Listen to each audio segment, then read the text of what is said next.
Aku adalah seorang pria yang tak perlu diragukan lagi. Usahaku sukses, aku memiliki rumah megah, mobil mewah, dan segala hal yang bisa dibeli dengan uang. Tidak ada yang bisa menandingi aku, dan semua orang tahu itu. Aku dihormati, diidam-idamkan, bahkan dicontohkan oleh banyak orang. Tapi, meskipun semua itu, hatiku merasa kosong. Aku merasa tidak cukup hanya dengan kekayaan dan pujian. Aku ingin lebih-lebih dari sekadar pengakuan. Aku ingin menjadi legenda, dipuja, dihormati, dikenang sepanjang masa. Aku ingin menjadi seseorang yang lebih dari sekadar manusia biasa. Bagaimana caranya? Lalu muncul ide cemerlang di kepalaku. Jika aku membeli sapi yang sempurna, mereka akan melihatku sebagai sosok yang luar biasa. Mereka akan memujaku seperti pahlawan. Pikirku, itulah keputusanku. Aku akan membeli sapi untuk dikurbankan, supaya semua orang tahu betapa dermawannya aku. Tapi, aku tak tahu bahwa di balik keputusan itu, ada harga yang sangat tinggi, yang harus kubayar, sebuah harga yang tak akan pernah bisa kupahami. Pagi itu, aku menuju pasar hewan, dengan penuh percaya diri. Aku tahu apa yang kuinginkan, sapi kurban yang sempurna. Aku ingin sapi itu menjadi simbol dari kebaikanku, dari dermawanku, dan dari keinginan untuk dipuja oleh orang banyak. Sapi yang aku pilih adalah sapi terbesar, berbadan kekar, dengan tanduk yang menonjol, kulitnya putih bersih, seolah dipilih langsung oleh Tuhan untuk menjadi milikku. Aku membayar harga yang sangat mahal untuk sapi itu, dan saat sapi itu berada di tanganku, aku merasa seperti seorang raja yang baru saja mendapat karunia besar. Aku membayangkan bagaimana orang-orang akan terkesima melihatku membeli sapi terbaik. Mereka akan berbicara tentang aku sepanjang tahun. Aku akan menjadi pahlawan. Tidak ada yang lebih besar dariku. Malam sebelum prosesi kurban, aku merasa ada yang aneh. Aku mendengar suara gemuruh dan erangan yang datang dari kandang sapi. Awalnya, aku menganggapnya biasa. Namun, suara itu semakin keras, seperti ada sesuatu yang bergerak di dalamnya. Aku mendekat dengan rasa penasaran, dan apa yang kulihat benar-benar membuatku terkejut. Sapi itu berdiri dengan tanduk yang bersinar merah, matanya merah menyala, seolah mengintimidasi, dan tubuhnya bergetar hebat.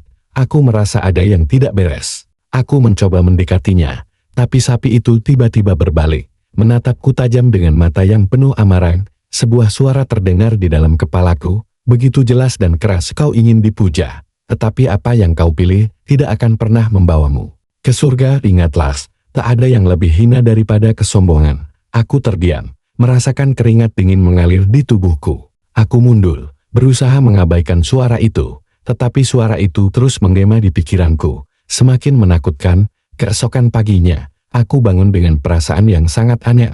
Tubuhku terasa berat, dan wajahku terasa gatal ketika aku melihat diri di cermin. Aku hampir tidak bisa mengenali diriku sendiri. Tubuhku berubah, wajahku memerah, hidungku melebar, dan kulitku menjadi kasar, tak lagi halus seperti sebelumnya. Perlahan, aku melihat tubuhku semakin membulat, semakin terbungkus dalam bentuk yang aneh. Apa yang terjadi padaku?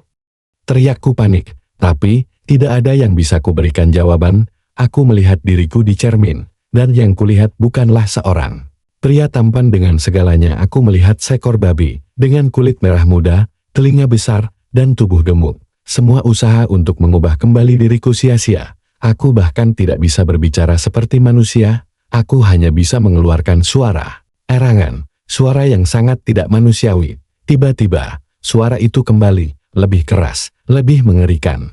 Kau ingin dipuja, tetapi tak ada yang lebih hina daripada kesombongan yang mendalam. Kau memilih jalan ini, dan sekarang kau akan menanggung akibatnya. Aku berlari keluar rumah, berharap bisa mencari bantuan, tetapi yang kutemui hanyalah rasa takut dan jijik dari orang-orang yang dulu mengagumiku. Mereka menatapku seperti aku adalah monster, menjauh dariku seolah aku membawa kutukan. Tidak ada yang mau mendekat, tidak ada yang mau membantu. Semua orang yang pernah menganggapku sebagai pahlawan kini menjauh, takut pada makhluk yang telah menggantikan sosokku. Aku merasa seperti dihancurkan. Aku yang dulu begitu dihormati, kini hanya menjadi bahan tertawaan. Bahkan sapi yang kubeli dengan niat mulia itu kini hanya menatapku dengan penuh kebencian, seolah ia tahu bahwa aku memang pantas menerima kutukan ini. Hari demi hari, aku semakin terjebak dalam tubuh babi yang hina ini. Tidak ada yang peduli padaku. Aku hanya bisa melihat ke langit, berharap Tuhan akan mengampuniku, tapi aku tahu, itu sudah terlambat, tak ada yang bisa mengubah takdirku. Aku adalah babi yang terhina, dan itu adalah akibat dari kesombonganku. Aku ingin berteriak, mengingatkan orang-orang bahwa aku bukanlah makhluk ini. Aku ingin mereka tahu bahwa aku dulunya adalah pria yang dihormati, yang mereka kagumi, tetapi semuanya telah terlambat.